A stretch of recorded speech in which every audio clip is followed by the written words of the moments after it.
Hey, I guess I'm awaiting my gavel. We're going to grab that. Things are getting a little bit getting organized here.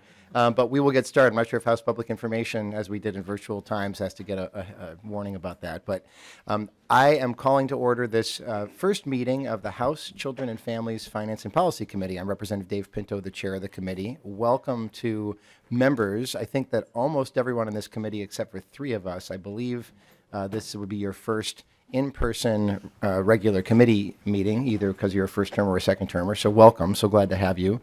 And welcome members of the public who are following along as well. We have handouts for people in the room. There's a few people in the audience. I have to say that I'm really seeing the benefit of virtual hearings also today. I'm sure many of you are as well, right? So I'm sure we'll have many more folks joining us in the future in person, but for those watching online, our committee materials are at our committee website, which you can check out. And for those in the room, you're going to find in the folder for members, for folks in the audience as well, the handouts should be out there as well, a number of pieces of paper you'll find useful, including the slides for the presentation we're going to see, and also some short pieces that talk about some of the issues going to be raised in that presentation and issues that should be of importance to us in our work. And I'll probably refer to those, and I suspect that that our presenter will as well. Committee rules were emailed out yesterday to all House members for review, and then we'll discuss them next week at our committee hearing. I'm going to start, as we always will, by having our clerk, Ms. Khan, take the roll. I should note we have a couple folks I know who are still on their way because, of course, because of the weather. So, Ms. Khan, if you can please take the roll. Chair Pinto. Present. Vice Chair Keeler. Present. Lee Daniels. Here. Representative Bliss. Here. Representative Coulter. Present. Representative Davis. Here. Representative Hanson. Mr. Chair, Oh, Lee Daniels. I just wondered, are we live? Will we get the mics on? It sounded like I can hear myself being amplified. I think Is your yours may or may not be. It's Mic's not working. yeah. And Here you go. okay. Sorry. Good. No problem. Yeah. Thank you, Representative Daniels. So please continue, Ms. Khan. Representative Hanson. Representative Hemmingson Yeager. Here. Representative Hicks. Here. Representative Hudson. Here. Representative Katiza Watun. Representative Lee. Present.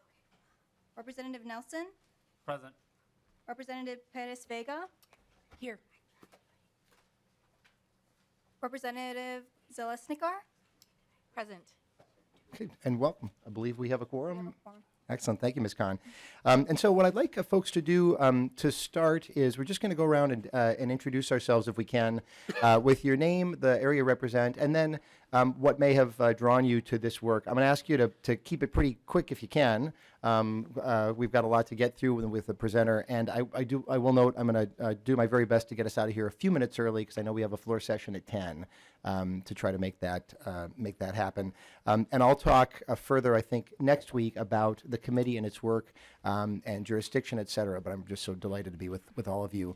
I'm going to invite you to please consider sharing the pronouns that you prefer to be referred to by, just as a way of making people comfortable, feel welcome. If you prefer not to do that, we want to make sure people are comfortable, and so if that makes you uncomfortable to do that, then don't do that. But for those who are able to and willing to, then I invite you to do that. So I'm, again, Dave Pinto. I represent the southwest part of St. Paul, use he, him pronouns, and I have been the chair of the Early Childhood Committee the past 2 terms and have a passion for this work that stems partly from my work as a prosecutor of domestic violence and sexual exploitation, and kind of see how off-path things can get. So I'm so glad to be with you, all of you. I'm going to turn to my vice chair, Representative Keeler, and then Lee Daniels, and then we'll go through other members there. So Representative Keeler, so glad.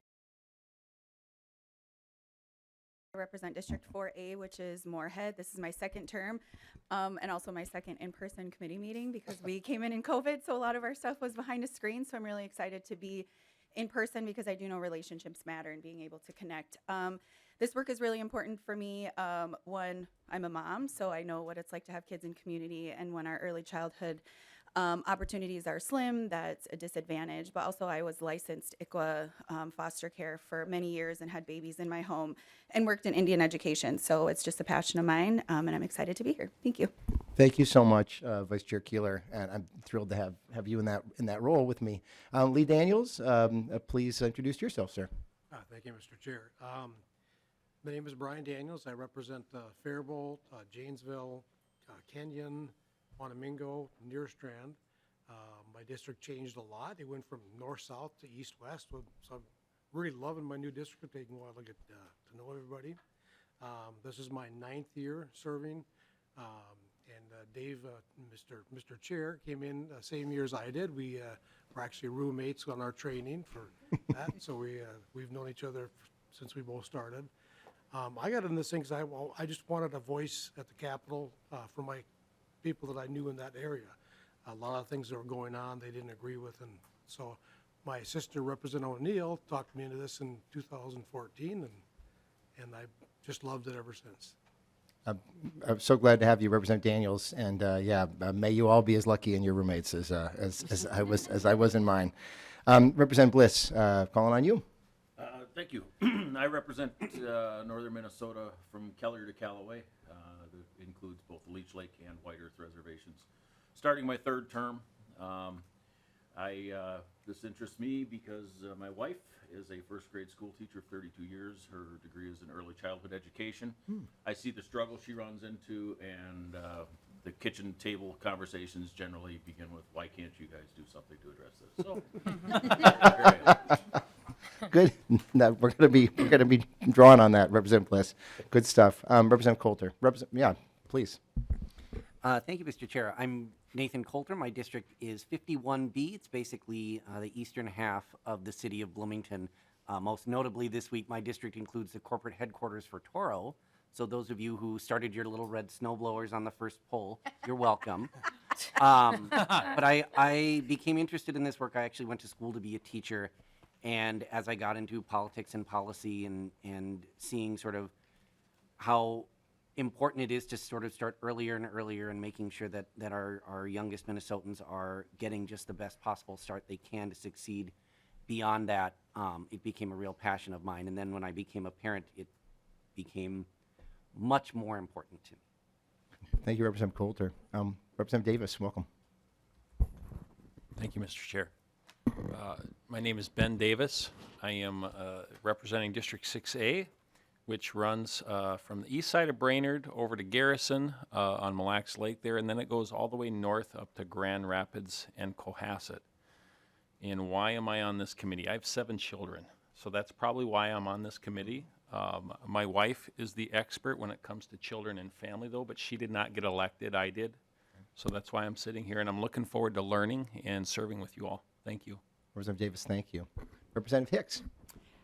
Hi, I'm Kim Hicks, she, her pronouns. I represent Rochester, so District 25A, the northern part of Rochester.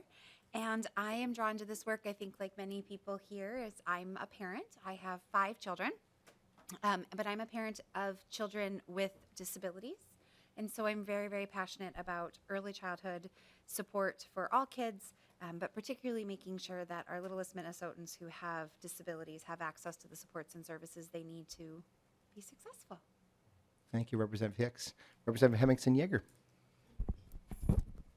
Thank you. My name is Amanda Hemmingson-Yeager. I use she, her. I represent Southern Maplewood and half of Woodbury, which is District 47A. And I'm on this committee because I'm the mom of 2 girls. I've always been very passionate about issues involving kids, lots of children and families in my district. And we know that the science shows that most of the brain development happens by the age of 3. So I just want to be here to make sure that we're not only supporting kids, but we're supporting the families of those kids. Thank you. Thank you, Representative Hemmingson-Yeager. Representative Hudson, welcome. Thank you, Mr. Chair. My name is Walter Hudson. I represent District 38, Northeastern Wright County, so Rockford Township, Hanover, St. Michael, Albertville, and much of Otsego. And I'm drawn to this work, like many have stated, and is a common experience for many Minnesotans because I'm a parent, 2 boys, 13 and 9. And when I think back on my experience growing up and compare and contrast it to the experience that my wife and I have been able to provide for our boys, it's just so apparent how important it is that children have the supports that they need at an early age. And I'm particularly interested in ensuring that parents have their hand on the steering wheel of what happens with their kids as they proceed through that process. Thank you. Thank you so much, Representative Hudson. Representative Katiza-Watun, we'll go to you and then sort of keep the alphabetical order going. Thank you, Mr. Chair. I am Representative Carly Katiza-Watun. I represent Eden Prairie, almost all of the city of Eden Prairie. This is my third term serving on this committee. So I was the vice chair at early childhood back in 2019, 2020. Served as a member of the Early Childhood Committee last biennium, and I'm thrilled to be a part of Children and Families this year. I also am a parent. This is actually the first election cycle in which my husband and I did not add a child or children to our family, so thrilled about that. But my first year in office, I was the mom of a 2-, 3-, and 4-year-old. So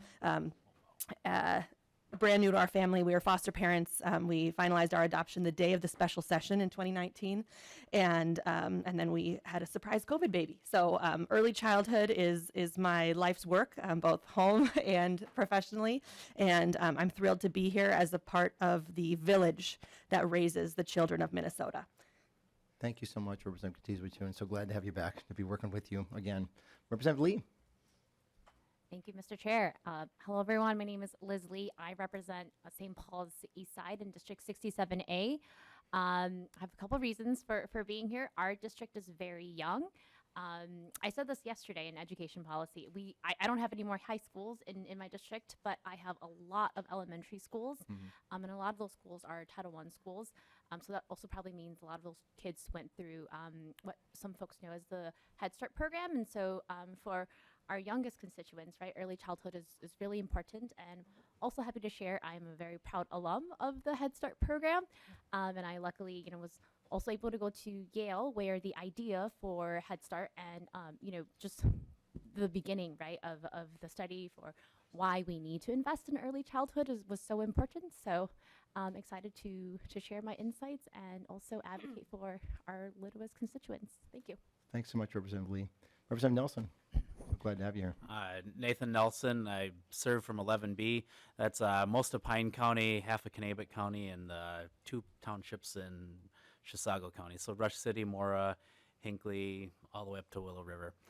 I've got basically a school in all of those towns, and but as I'm a father of 5, and it's getting the children off to the right start is so important. And talking with education isn't my expertise area, agriculture is, but in going and talking with superintendents and teachers, and I've learned so much from them of seeing the playing field where they've got parents that have been really involved with their children, have come in so much further ahead in their education path, and you've kind of got to level them out because they're all the same age, and that's how they're kind of grouped through school, and so to be able to help balance that and work that through and make sure that all of our children get a good start is so important.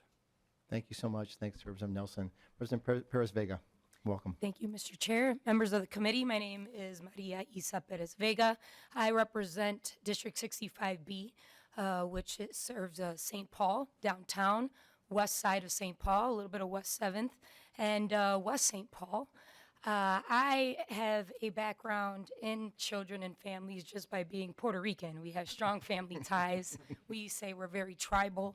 I served as director of mentorship for a nonprofit called the Twin Cities Mobile Jazz Project for over 7 years, where I direct mentorship services for after-school programming and summer school through multicultural arts and music. I am one of those kids that grew up in multicultural arts programming and know the importance of cultural competency in an upbringing of child and how that can reflect in receiving and being educated towards your highest potential and being able to determine what you want to do as a child growing into an adult. I recognize the importance of that and how it can bridge so much and benefit so much to all families in the state of Minnesota. I believe in multicultural arts programming for our children and for our parents, especially when we're living in such a diverse indigenous land of Minnesota. Gracias. Thanks so much. So glad to have you, Representative Perez Vega. Representative Zalesnikar. Hope I'm saying that correctly. You are. Okay. Thank you. Please. Good morning. I'm Representative Zalesna Carr. I live in Friedenberg Township, which most of you probably have heard of Hermantown. Our sons graduated from Hermantown High School. I'm interested in this committee. I'm a mom. I've raised 2 kids. I've worked my entire career. And for the last 30 years, I've been a nursing home administrator. And I've ran 24-hour operations, and I've employed a lot of people who need childcare. And I'm very concerned about shift work. Hospitals, police, our core agencies, not having access to quality and accessible and affordable childcare. And I hear that all the time when I was door knocking. With that said, I also want intergenerational programming available for children. I grew up with grandparents at the farm. My dad was a middle school principal for public schools and a superintendent. And I saw the value of intergenerational programming. So I've had the value of the knowledge, of the wisdom of 103-year-olds my whole life, and I want to be able to share that with children and find pathways for that. And I heard about the need for getting daycare providers, door knocking in every community. Daycare providers are frustrated. I've looked at the regulations. They're very similar to nursing home regulations, highly regulated. And to have it customized for what parents need. Parents are the anchor. They know what their kids need. And we need to have choices with home-based and corporate-based. And so I look forward to being on the committee. Thank you so Thank much, you. Representative Lesnar. Representative Hanson. So we're just introducing ourselves, our communities, and kind of what briefly what drew us to this committee. Please. Thank you, Chair Pinto. I'm Representative Jess Hansen. I represent District 55A down in Savage in Northwest Burnsville. And I'm a solo mom to 2 kids. I have one I just put in college and one I just put in middle school. And so this is a really important committee to me because I know firsthand how important it is that we support parents and families and all the things that we need. I've heard about childcare and multicultural arts and so many other things since I've been here today. A lot of the work I've done has been around the child welfare system. I passed a bill last year to create an office for a youth foster ombudsperson to make sure that we can continue to do work there, and also continuing to make sure our schools are supportive of kids from all backgrounds and families. And I'm just really glad to be here. Thank you, Chair Pinto. Thank you so much, Representative Hanson. I'll note before having staff introduce themselves that I heard a lot of themes. I think we all did about supporting parents, supporting families. I think multi-generational programming. I suspect that could be another phrase for what Representative Perez Vega. I think that'd be true in the Puerto Rican community. A lot of multi-generational programming. So just a lot of good connections there, which is really exciting and a good base for us. I'm going to ask. I'll ask my committee administrator, Coley Colburn, to introduce herself, if we can. Hi everyone, I'm Coley Colburn. You've probably seen a lot of my emails. Thank you for all showing up, and I'm glad that it seems to have worked. And I am particularly excited to be working on this committee, especially because of the work that I hope everyone is going to accomplish for our great workers in this industry and in these fields. So thank you. Thank you so much. And Ms. Khan, Committee Legislative Assistant. Hi, hello. Thank you for, this is going to be my first session actually as a CLA. So I'm definitely learning a lot, and I look forward to learning from all of you guys and seeing all the great work that you do to empower the children and families of Minnesota. Thank you so much. We're going to go to Molly Peterson, the majority researcher. Hi, thank you, Chair Pinto. I'm Molly Peterson. I work in-house DFL research, and I requested this committee so that I could support all of your great work. So thank you. Thank you so much. And then Jody Withers, the Republican researcher, who I should note I've had the chance to work with in committees that I've chaired for the last bunch of years, and he does a terrific job supporting his caucus and also just the state. So Mr. Withers, please introduce yourself. Yes, my name is Jody Withers with the House Republican Caucus, working education and the Children and Families Committees, and I was assigned here to keep an eye on Chair Pinto. Fair enough. So Ms. Mock, if you could introduce yourself. Hi, I'm Annie Mock. I'm with House Research. I'm a nonpartisan legislative analyst, and I'll be at every committee to answer members' questions and to help with bill drafting. And I'll maybe note, I know a number of people are quite new. We have an amazing House Research and House Fiscal staff. Ms. Mock is one of the researchers who'll be working with us. I think in some of the areas of our committee jurisdiction, there'll be other people kind of passing through. If you have a doubt as to whom to work with regarding a particular issue, you can connect with Ms. Peterson, Mr. Withers, Ms. Colburn, or Ms. Mock for that matter. Figure that out. And then Mr. Berg, if you introduce yourself, sir. Hi, I'm Doug Berg. I'm with the House Fiscal Analysis Department. I handle the human services side of this community, which includes all the childcare stuff. I'll just note that for the K-12 side, that Solveig Beckel from our department will handle that, and we're also a nonpartisan department that work for the entire membership of the House.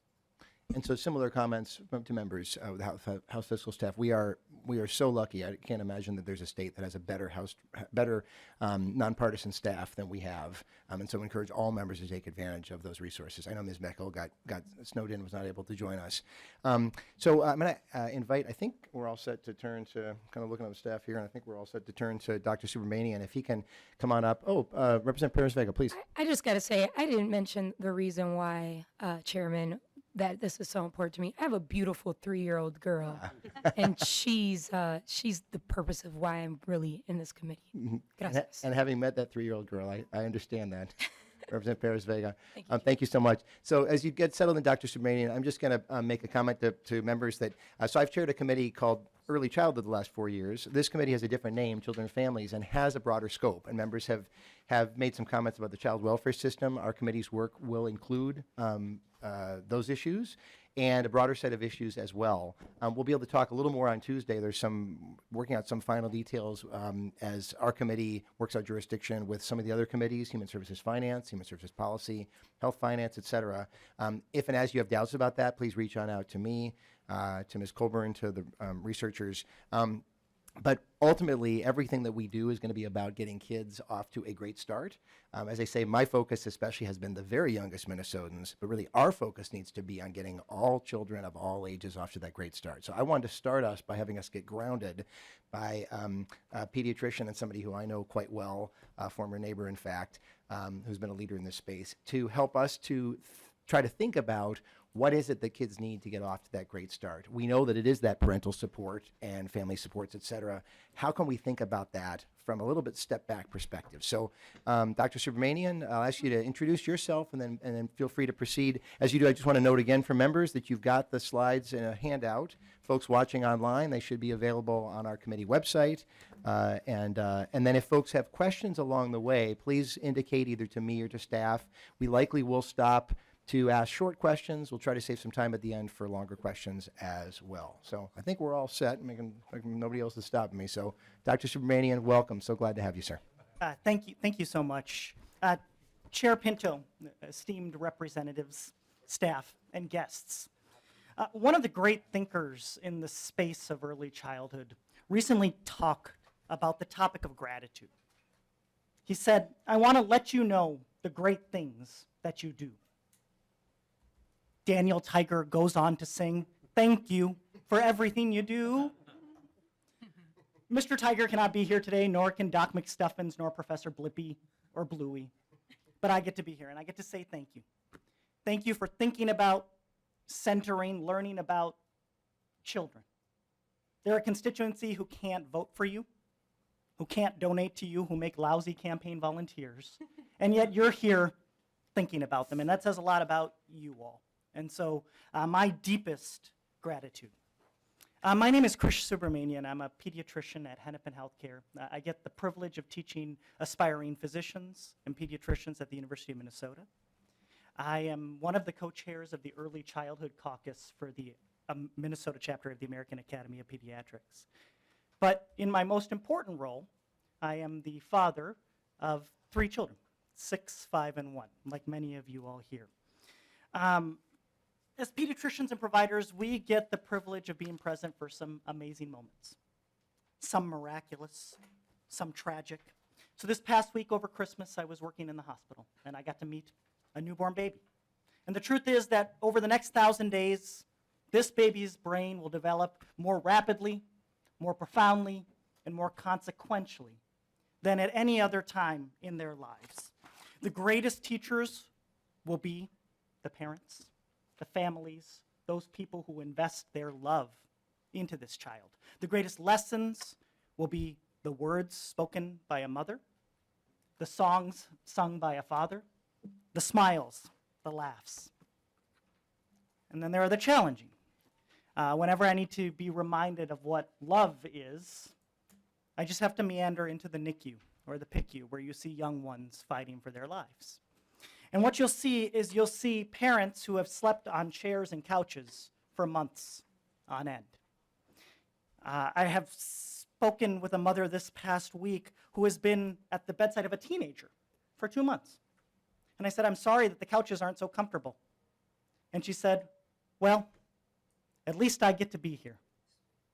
Because she knows that sometimes it's that love, those words, that presence, that is the healing that medicine can't provide. And we sometimes see the tragic too. And that's when there's no one to do any of the above at the bedside.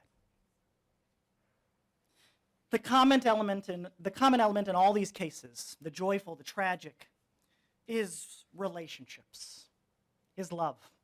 And I hope to highlight the value of these relationships today, why it's imperative to the development of the early brain and to children more generally that we capacitate these relationships.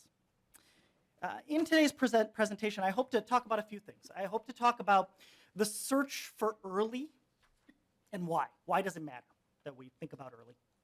I want to talk a little bit about how the brain is built and why experience matters, why relationships matters. I'll talk briefly about how pediatricians monitor these relationships and this brain development. I want to talk a little bit about adverse childhood experiences, stress, challenges, and how this impacts brain development. And finally, I want to speak about resilience and the capacity we all have to help build resilient children. So I started my career as a teacher. I started as a high school special education math and science teacher. And I loved my job. I taught magical, incredible young people who were passionate and excited. But I also saw ways that early childhood experiences mitigated their learning.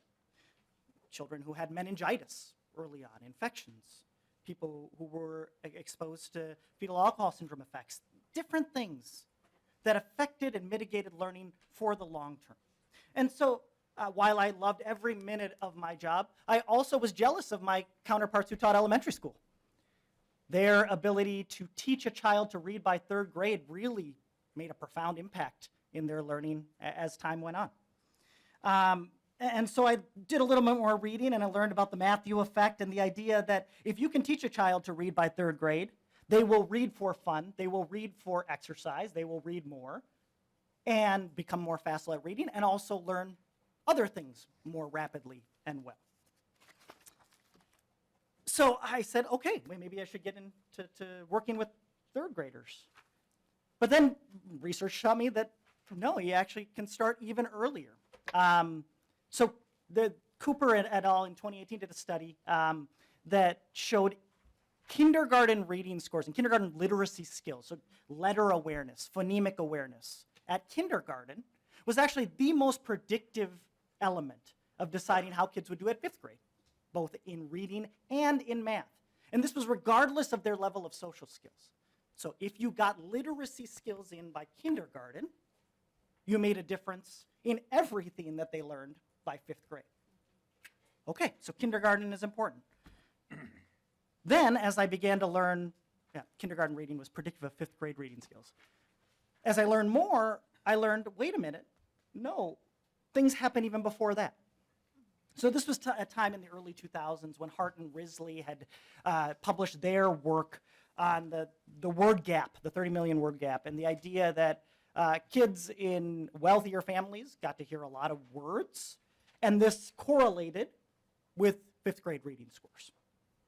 Now, there's some methodological concerns with the Hart and Risley model, but it's been repeated over the years. And actually, Romeo and company in 2018 showed this data. And they showed that in families who had higher parental education or household income, more words and more conversational turns were heard. So more interactions of language.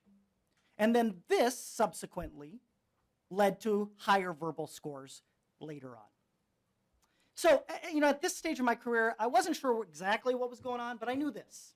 Something was happening between 0 and 5 that capacitated more skills between kindergarten and 3rd grade that then led to greater learning thereafter.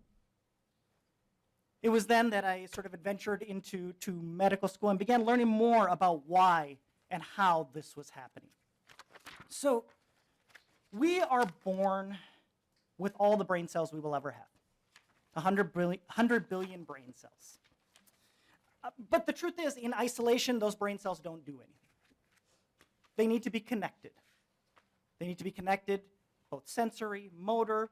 In order to communicate with you today, I need to be able to hear, and that pathway needs to be strong, go up to the brain, and then transmit it back to my mouth and speak with you all. What this means is that connections need to form between brains, and back to high school biology, this forms through synapses. Synapses don't just happen. They need to be practiced, they need to be built, and over the first few years of life, this happens more rapidly than at any other time in life. So you can see here some slides of what brain neuronal connections look like. So for newborns, there's a lot of brain cells, but they just don't have those synaptic connections. As you can see, over the first 2 years of life, and on Dr. slide- Subrahmanian, yeah, I'm just going to pause. Just want to point out for members who are maybe brand new to hearing rooms, which is true for most of you, that there are also presentations right up in these corners as well that you may be able to easier to see, because I know the details really matter. So please continue. Oh, no, thank you, Chair Pinto. If you look at the slide on the right, you can see that up through 6 years, boy, lots of synaptic connections have happened. That's an amazing thing. You can see that compared to a 14-year-old or an adult. It's actually more dense in the school-age children. So it means that these synaptic connections need to be built. But then what happens between 6 years old and 14-year-old and beyond? What happens is we begin to practice. We begin to use certain neuronal pathways and connections, and we use those that are most important to us. So the things that make us do our daily living activities, the things that help us learn. If you are a musician or an athlete, you begin to practice those neuronal connections and those neuronal pathways. And as you can see, it thins out a little bit. But those pathways that stay are the ones that have been practiced over and over again. So the way I like to, it's akin to these beautiful temples and churches in Jordan. They're carved out of the stone. The first step we must do is we must build that wall. We must build it up. And that happens in the first 5 to 6 years. Thereafter, we must use experience to build a thing of beauty. And that is through specific experiences. Now, the other thing to think about is that there's a critical time and order to these connections. In utero, lots is happening developmentally. The brain is developing, and my NICU colleagues will talk very, very much about the importance of the in utero environment. You need to support mothers. You need to support babies. And so it begins there. But then in those first few months of life, it is really important that we have an order of connection. We need to first begin with sort of the development of our visual and auditory cortex. We need to stimulate with sound, with visual stimuli. That happens first. Subsequently, we begin to develop the areas of our brain that do with receptive language and speech production.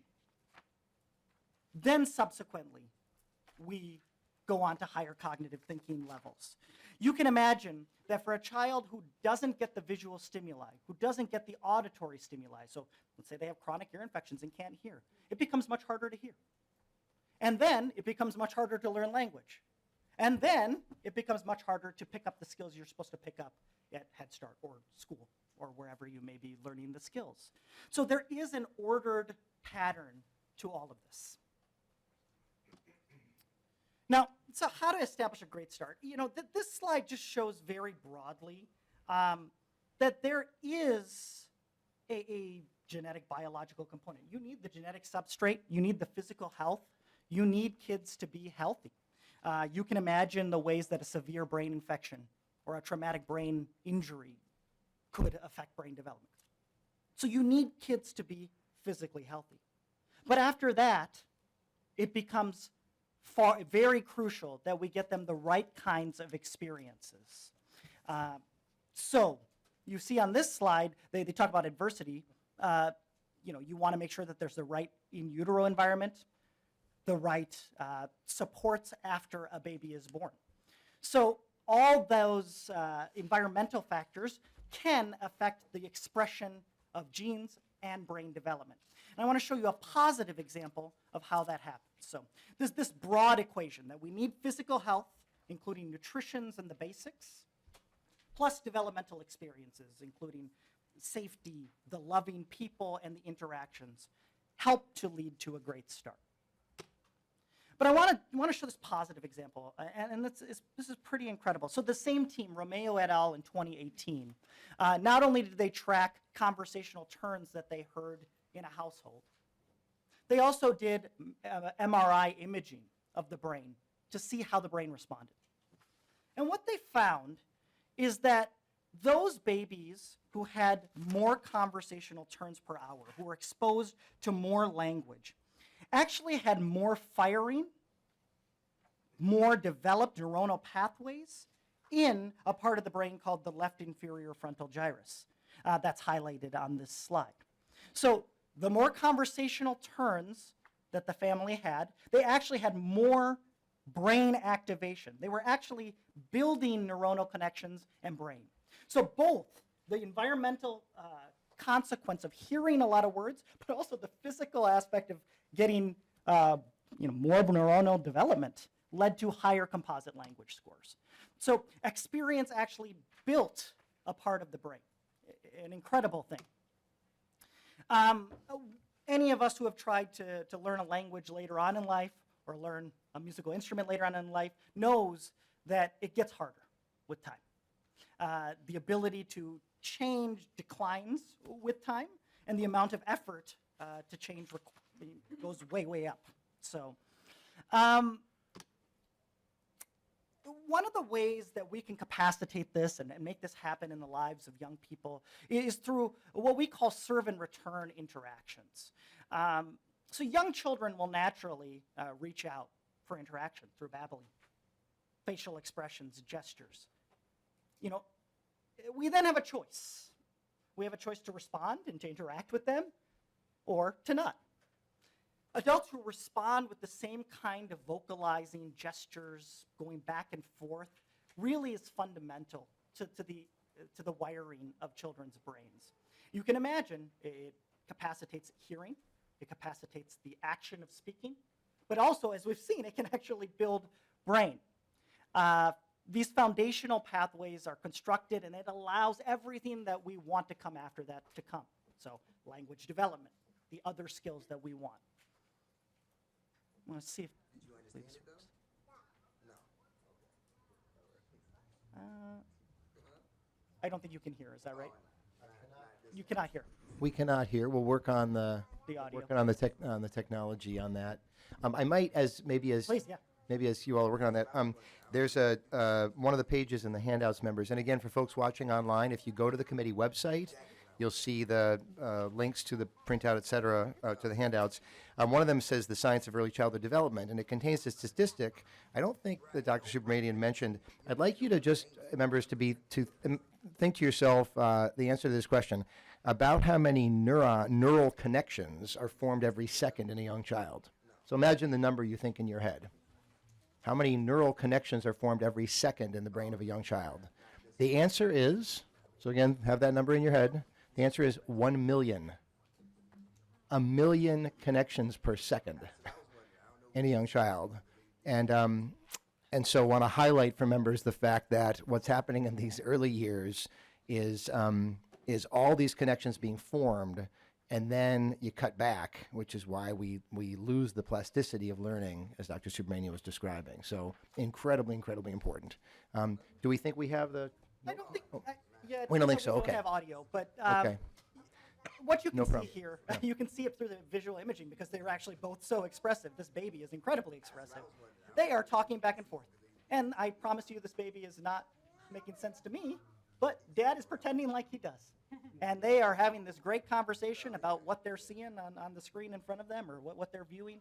And there's a couple things happening here. This child is learning to hear, learning the art of speaking, learning the art of conversation, but maybe most importantly, this baby is learning that when I put something out into the world, there is a loving person there next to me who is going to respond, who's going to interact with me, and that relationship is what allows the child to feel comfortable at age 3, 4, 5, when something bad happens or when something good happens.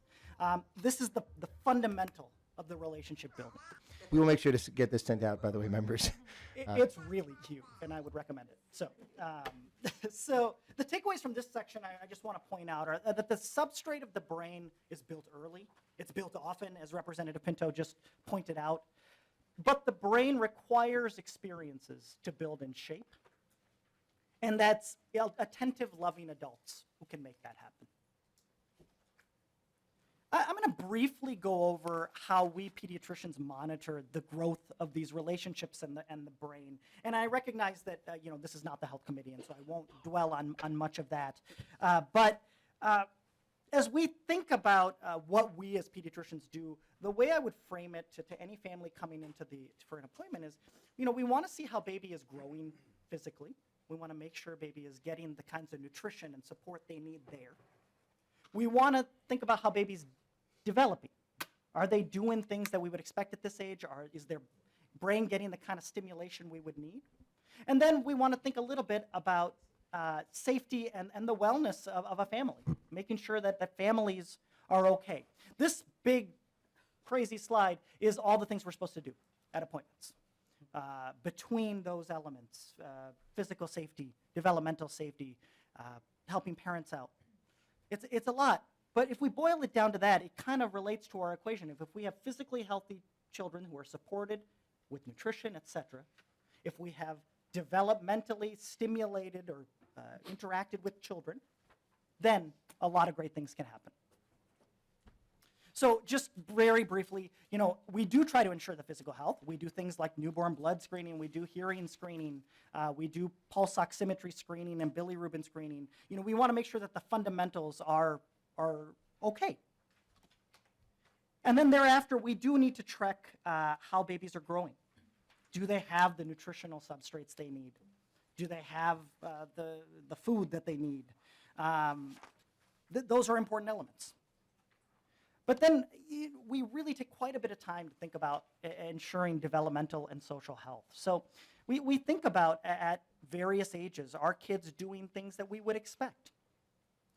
And if not, that's okay. But can we help support families to get the kinds of therapies and supports that they need to help their child? Other things that we think about are social determinants of health. Do the people have food, housing, and safety? Because, of course, those are imperative to safe growth. And then one thing that we really think a lot about are parents okay? We know that whether it's maternal, paternal depression, or stress in lives can mitigate the kind of interactions that you saw in that video. People can't have those kinds of robust interactions if they're not doing okay themselves. So we need to support parents as well.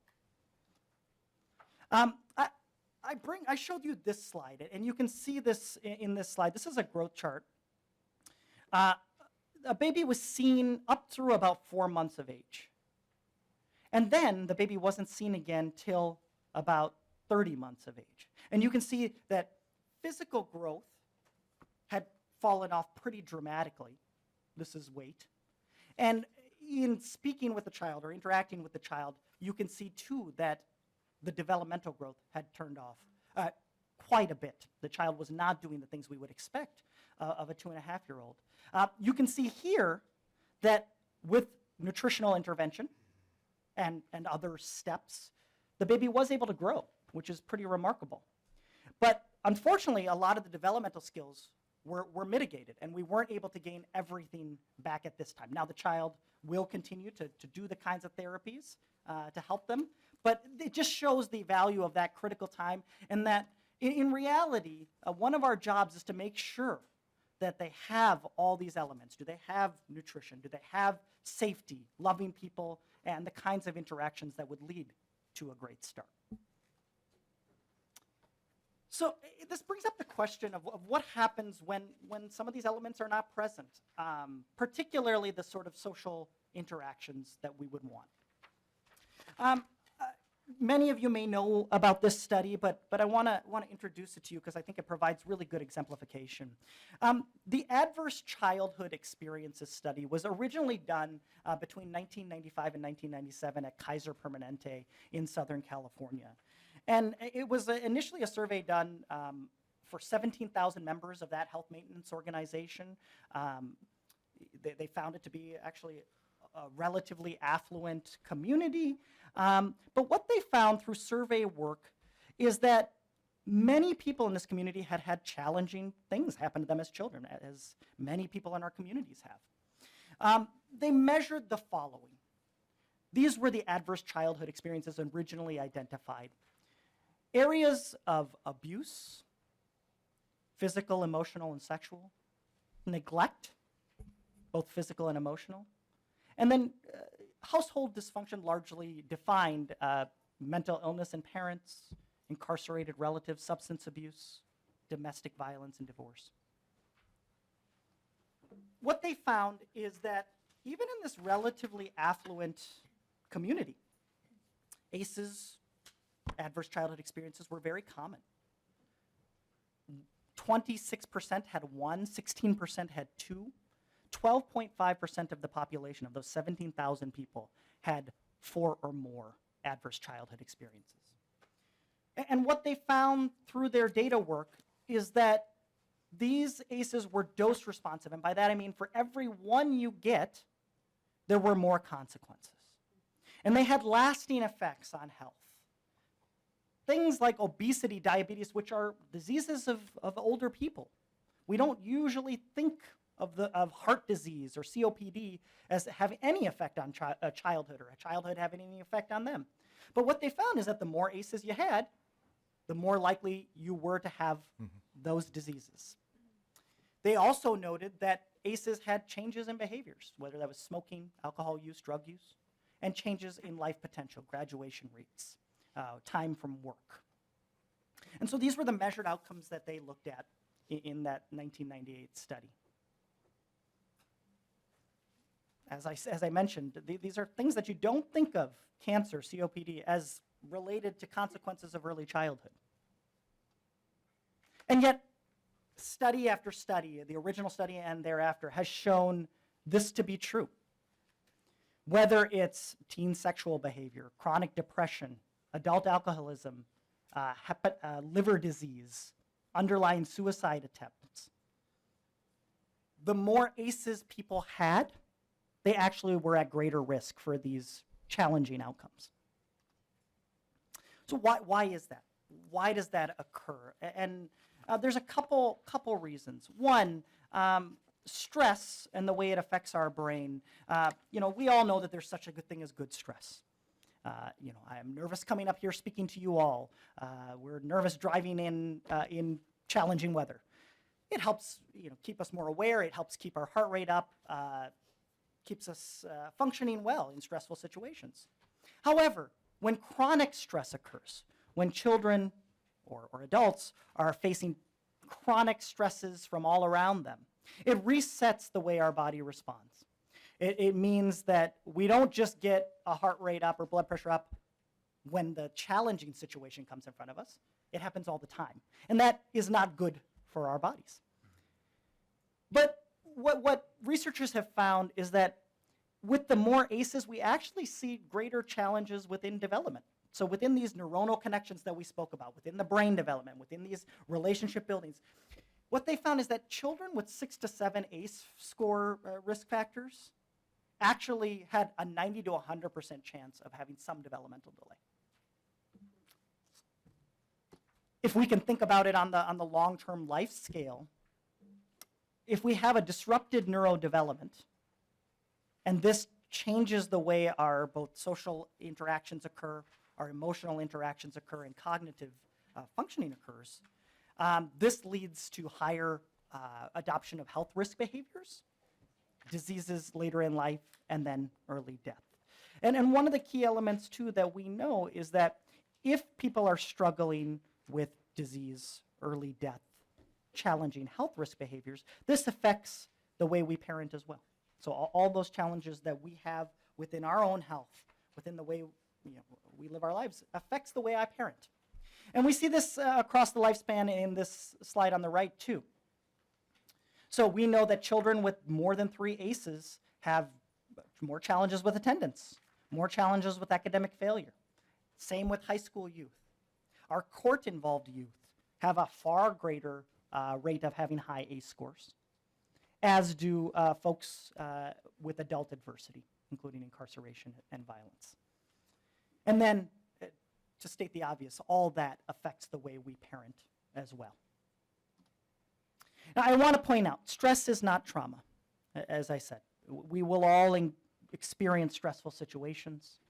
But the difference is, one, how chronic is that stress? How much can we mitigate that stress?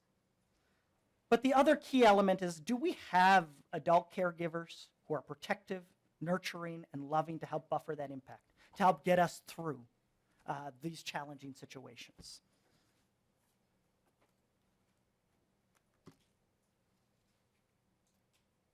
Resiliency can be built. So these challenges, these stressful situations do not dictate destiny. Resiliency can be built, but it takes elements and it takes work.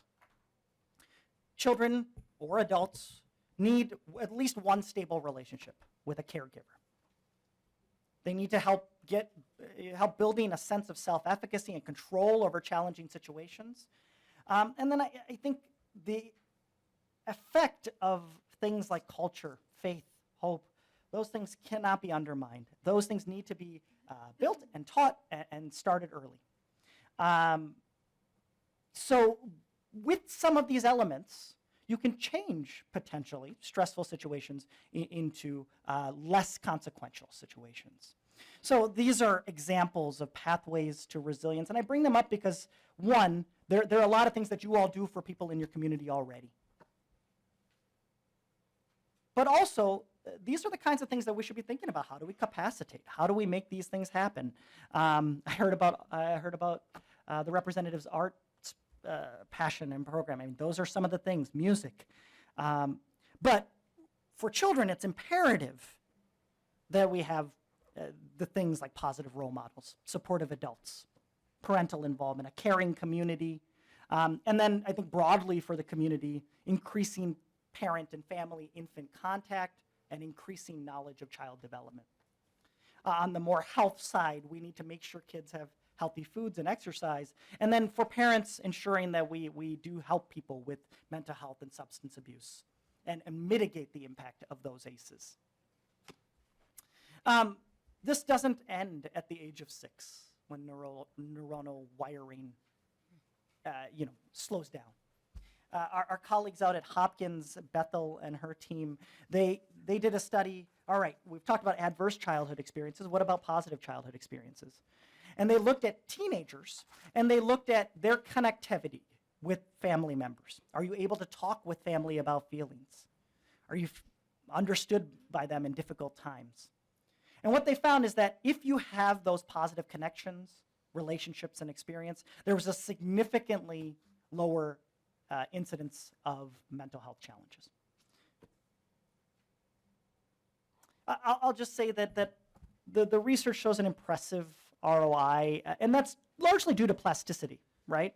The impact we can make at earlier times in life are pretty profound.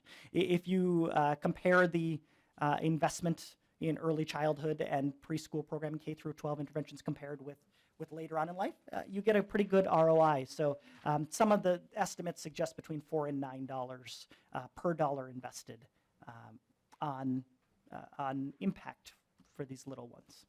And so the takeaway from this section I would really like to bring up are that challenging situations happen early in life, they're common, and that they add up. They can affect early childhood development. They change patterns of behavior, but also physiology. But they are not destiny. And relationships and learning can help build resiliency. Overall, then, my broad points would be this, that our brain develops early and often it's shaped by experiences, but it requires attentive adults.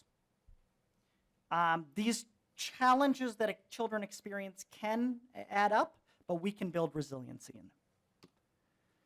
And so as I think about the questions I ask myself, you know, are we doing things to support new families? And that can be nutrition, that can be resources to be safe and healthy. Are we providing parenting skills, support? Are we supporting and encouraging children in the areas of nutrition and responsive care, consistency of care? I heard a lot about child care, very, very important. Language development, and then social connections. And then what are we doing? And I ask myself these every day. What are we doing to help combat adverse experiences and build resilience in our families? I realize it's not fair. Today's your first day of session, but I do want to begin with a brief quiz. You can keep your answers to yourself unless you so choose to share. Who won the 2015 Oscar for Best Actress? Who was, question number 2, who was the #1 YouTuber of 2021? Question number 3, who was the MVP in Major League Baseball in 2016? How about the NFL or the NHL? Question number 4, who was a teacher who made a difference in your life? Question number 5, what was the name of an adult who made you feel special and loved? I'm not sure about you all, but I don't know the answer to any of the questions, the first 3 questions. I don't know who won the Oscar, don't know any of that. But I know that Miss Brummer made a big difference in my life. I know that my parents sacrificed a lot so that I could be here with you today. I think in this world where media and Insta talk seems to consume our young people, it's actually in relationships where we are truly shaped. Every child needs someone who is over the moon about them. We live in a world where not every child has that, but we have the capacity to help build that for children. And so today I hope I gave you a sense of why these relationships are so valuable and why it's imperative to the health of not only our children, but also our community. I thank you all so much for doing this work, and I'm really grateful to you. Dr. Subrahmanian, thank you so much. What a great way to start our work as a committee. Thank you. And I'm so delighted that we do have time for questions. I suspect the folks have some of those, maybe some comments too. I think I'll start with Vice Chair Keeler. Representative Keeler, please. Thank you, Chair. This was really good information. My question lies in the fact that we know that 20% of women experience domestic violence during pregnancy. We also know it's the leading cause of death for pregnant women. I know that interaction and conversations in healthy, loving ways stimulates brain in utero. Is there studies that show what that domestic abuse has? And, you know, I've never seen ACEs scores really indicate what happened in utero with the violence. It always starts like after birth and what they have. And so those outcomes have to be different along with generational trauma. And so I'm just wondering what kind of data studies you've done to show the outcome around that and how maybe we are addressing that space. And knowing that when we have pregnant women come in, you know, how are we supporting them in that space, knowing that the outcomes are detrimental? Dr. Subrahmanian. Yeah, thank you so much for the question. And I think, Representative Keeler, one thing that you're pointing out is that ACEs don't begin de novo, right? They don't begin when the child turns 0. They begin long before. And I haven't, so I know domestic violence is an ACE, right? Domestic violence is an ACE. I haven't seen specifically about violence that occurs during pregnancy or in utero. I have not seen that data. But we also know that children born in the setting of, whether it's generational violence, children who are born in the setting of challenges to the social determinants of health, whether that's poverty or whether that's having access to safe housing, safe places to live. Those have profound long-term effects. So I think that data is all available. And specifically about violence that occurs in utero, I don't know. But I think your question of what are we doing about it, I mean, there are incredible practitioners and programs doing the work of, one, helping and working to ensure that moms are safe and have a safe place. But then I think one of the key elements is once that baby is born, how is mom, who has now experienced a lot of ACEs, who has experienced trauma, how is mom taken care of from a mental health standpoint, from a physical health standpoint, but also in the patterns. We talk about patterns of parenting and how I transmit my ACEs to my children. How do we teach intergenerational communication, intergenerational care, and how do we support? And I work at Hennepin, so I know about the work there, but I know there are people across the country and state who do it. I tip my hat to my colleagues at the Mother Baby program at Hennepin who work every day with moms who have experienced either mental health challenges or trauma. And they do heroic work and have saved many lives. Representative Keeler? Okay. Yeah, you're making Representative Keeler's questions. So I work as a prosecutor and have worked a lot in domestic violence. And Dr. Subrahmanian, your response is making me think about part of the driver for me originally running was having looked at looking up the background of somebody who was charged with domestic violence. And I saw in this person's background a child abuse case. And I thought, well, I didn't realize, I wasn't quite sure about that. And then realized that this person was actually the child in that case. And then had grown up in their series of crimes, then leading to this person assaulting his partner. And so trying to break that cycle. I want to note for members and members of the public again, so I pointed out this handout called The Science of Early Childhood Development. There's also one that talks about the impact of early adversity on children's development.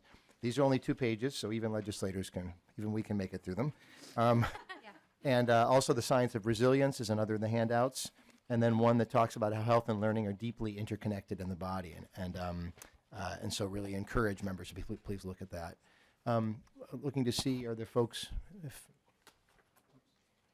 And then Representative Lee, please. You had a question or comment. Sure. Thank you, Chair Pinto. Thank you, Doctor. I learned a lot today.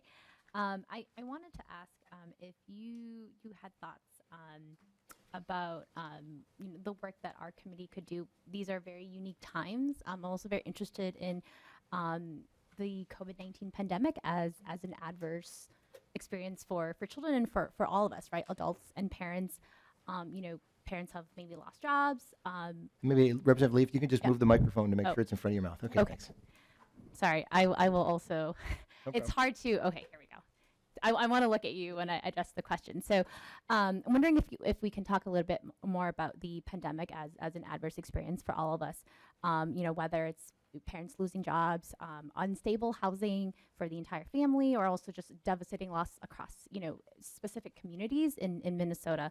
What should our committee be thinking about in this session and also in years to come, right? You also talk about how ACE can be passed between generations and also have lasting effects. Dr. Subrahmanian. Yeah, I've thought a lot about this, and I've done a little bit of work into thinking about how the pandemic has really affected or how it is an ACE.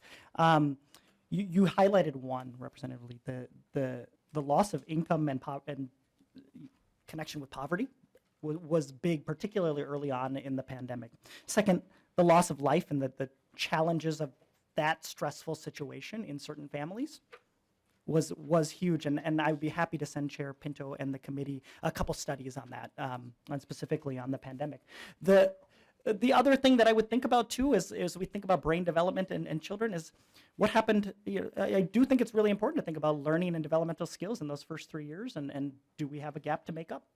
And I think that's really important for us to think about too, because lots of kids weren't, whether it wasn't going to school or going to early childhood intervention programs that they may have needed. I think particularly for our young people who have special needs and who needed some further OT, PT, or other types of therapies, I think we need to think about how do we support those families. So yes, I think there's that early childhood intervention piece, but then but the deep, profound impacts on individual lives, specific families, as well as to the economic situations of a lot of families. So your work is cut out for you as a committee. There's a lot to unpack there, but yes.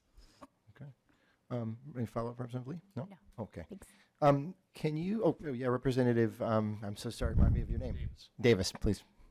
Thank you, Mr. Chair, and thank you, Representative, for bringing up that point about the pandemic. Something that hit me very hard, Doctor, when she mentioned that was my wife worked in a preschool setting, and they were mandated by the school that they had to keep masks on 3- and 4-year-old children. And some of those children were going home with, marks on their face, trying to keep those masks on them, and some were having reactions to the masks.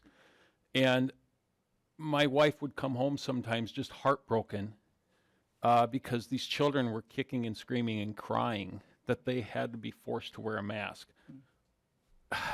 Could that cause an adverse childhood experience, something like that, an experience, in your honest opinion? Dr. Subrahmanian. Yeah, so I think all of this is predicated on relationships. So I would say that in that situation, a lot depends on what was the relationship like between child and school. How was it either explained or processed? I don't think every bad thing that happens to a child leads to trauma. I think that's very important. I don't think every challenging thing, for example, we give, whether it's we do a blood draw or a vaccine at times, I don't think that is an adverse childhood experience, even though kids don't like it. The difference is, do you have someone there with you to help explain the process, to explain that things will be okay? In fact, I oftentimes tell parents after a blood draw, it's imperative that you're here to help them process this, because they know that bad things will happen and someone who I love will be there to support me through that process. So I don't think that I think there are big questions, and research will tell us about how development is affected through the pandemic. I think that's a really profound question and an important thing, and the studies are going on right now. So we need to learn that. So I guess that would be, it's predicated on relationships and how we get kids through it. Now, I don't envy you all. You guys have to make these tough decisions about the public health versus child development, and that's not easy. I get to be biased towards one way, but. Yeah, Representative Davis, follow up if you do. Thank you, Mr. Chair. problem. Thank you, Doctor. Yeah. So, no, I just want to clarify, and the poor teachers, and things move so fast. There wasn't proper training on how to deal with. It's like they're trying to figure it out on the fly as they go. But you're saying no, that situation cannot cause an adverse childhood effect. Obviously the research hasn't been, sir. Yeah, Representative. The research hasn't been done. I'm sure. I'm sorry. Is it a possibility that it could lead to that? Yeah, I mean, listen, I think the idea that children would not be happy, yes, I think that is very real. I think that some children weren't excited about maybe their learning environment. I think that's a big deal, and that can undoubtedly mitigate learning for sure. Sure. Thank you, Doctor. Thank you, Mr. Chair. Representative Davis, thank you. Yes, Representative Zalesnikar. Thank you I'm for gonna get being there. here. I found it very enlightening. I guess my question to you is, the thing that struck me in your presentation, I concur with your suggestion that relationships matter in our development, and it forms earlier than we might think. I'm wondering your thoughts on, we are coming out of a pandemic. We want to mitigate the gaps in learning that we likely have in development. And the part you mentioned on how we need to see smiles, I'm deeply concerned that we haven't seen smiles for 2.5 years in settings of nursing homes. And knowing that you have somebody with you that you love. As a breast cancer survivor, when I was in the hospital, I had family with me, and we have many people, mothers and fathers, who couldn't be with people when they were dying and couldn't be with people when they had somebody in a tragic situation in the hospital. And children were affected too. So I'm curious as to how we as a committee best serve people, knowing now that We are coming out of 2.5 years where we haven't seen smiles. We've been wearing masks, in some settings 24 hours a day. And if that's a connection, a human connection for the brain, that's, to your point, as a professional, critical in our development, how do you suggest we support children now? Dr. Subrahmanian. Yeah. Thank you for the question, Representative. Thank you for mentioning smiles. I believe in them deeply, and I value them deeply, and I think one of the things that I hope comes out is that our ability to capacitate relationships and our ability to capacitate those joyful moments that we saw on that video, right? Like those are imperative. And so, you know, once again, I don't envy all the decisions you all have to make, but I think being, especially right now, aggressively in the favor of capacitating those relationships, I love that. I love that, and I do know how important it is to have family and children. Yeah, that they need to see they need to have those interactions. So I think that's imperative. Yeah. Representative Zalesnikar, please. Thank you. Can I ask one follow-up? Yeah, no, absolutely. I Yep. just wanted to ask, do you think that the lack of having that connection available to us in the hospitals or in childcare or at school settings affected us? I'm sure for every, sorry, Representative Pinto, I'm sorry. I'm sure for every family member, it did, right? For every family, you know, and it continues to. For every family member who has someone who can sit by them, I think that's a joyful thing. For every family member who can sit next to either a family member in the hospital or be with their child, I think that's a wonderful thing. So I think circumstances allowing, boy, I would err on the side of those connections. Thank you. Thank you so much. Thanks, Representative Zalesnikar. We've got Representative Hicks up next. Thank you so much, Chair. I am so excited that you were here today. I just want to say thank you. As a parent of children who have some trauma history, it's always wonderful for me to remember the importance of adverse effects, but also your talk of resiliency and what we can do next. And so I just wanted to say thank you so much as we move forward. I think it's really important to remember that we can't go back and erase what has already happened in any individual's life. I happened to go through breast cancer during the pandemic, and it was not great to sit at chemo by myself. But we can't go back and undo that. But what we can do is work together as a committee and as a body to build that resiliency. And I think you gave us some wonderful suggestions and ideas and fundamental grounding on how we can do that. So just from my heart, thank you so much for today.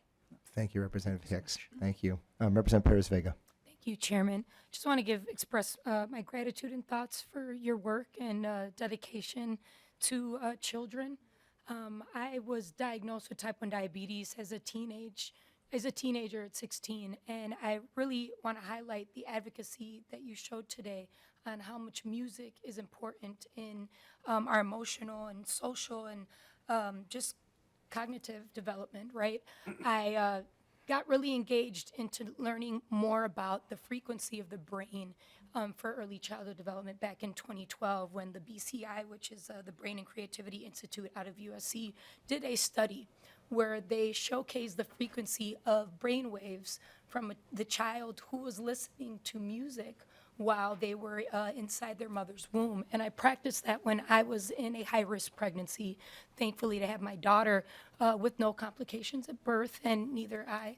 And also recognizing the growth with my daughter's development and the youth that I work with as a musician, to feel that eliminating programs with arts and music is like robbing a child's development. So I really like the fact that you showcased and highlighted that in a visual way for folks to see, because I think that's a very strong part and role of why I'm on this committee and why others need to recognize the importance of arts and music in a child's development. So muchas gracias for that. Thank you. Thank you, Representative Perez-Vega. Music's been a really important part of my life, too, and thank you for highlighting that. Looking to see if there are other questions or comments from folks, and not seeing hands. This has been just so helpful, Doctor. I really do want to direct members to the handouts and folks as well, especially when Representative Hicks was talking. The one about the science of resilience, I think, is really useful. I just want to comment as a setup for next week is thinking about, and next week and beyond, and for our committee's work, is thinking about, I guess what I've learned from this doctor is that if we want to support kids, we really need to be supporting parents and families and those caregivers, that special relationship, the person who loves that kid. And so we as a committee then, we are in the really good position of having some programs that we are overseeing that can help with that work. And so we'll want to be thinking together about how we can do that. I want to invite members to please be in touch with me, Republican or Democrat, about your priorities, what you have in mind for us to be working together, and making sure that Ms. Colburn or Ms. Khan are not stopping me with anything else that I have. And otherwise, we'll make our way over to session. Doctor, thank you so much. And with that, this meeting is adjourned. Thanks so much, everybody. Thank you.